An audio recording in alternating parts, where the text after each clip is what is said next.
ফিলিস্তিনকে আনুষ্ঠানিকভাবে রাষ্ট্রের স্বীকৃতি দিয়েছে যুক্তরাজ্য, কানাডা ও অস্ট্রেলিয়া।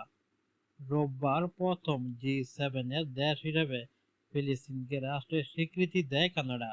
কানাডার প্রধানমন্ত্রী মার্ক কার্নি সামাজিক মাধ্যম এক্সে পোস্ট করে এই সিদ্ধান্ত জানান। এরপরই অস্ট্রেলিয়া এক বিবৃতিতে ফিলিস্তিনকে রাষ্ট্র হিসেবে স্বীকৃতি দেয়।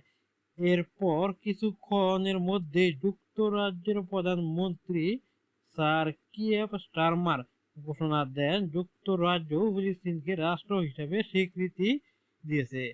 ফিলিস্তিনকে রাষ্ট্র হিসেবে স্বীকৃতি দেওয়ার কারণে ইসরায়েল হামাসের জন্য উপহার ছাড়া আর কিছুই নয় বলে মন্তব্য করেছে ইসরায়েল।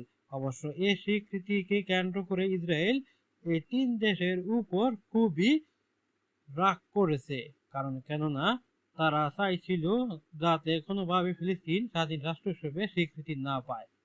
আমাদের চ্যানেলটি ভালো লাগলে এবং আন্তর্জাতিক আরো নিউজ পেতে চাইলে অবশ্যই চ্যানেলটিকে সাবস্ক্রাইব করুন। ভালো থাকবেন।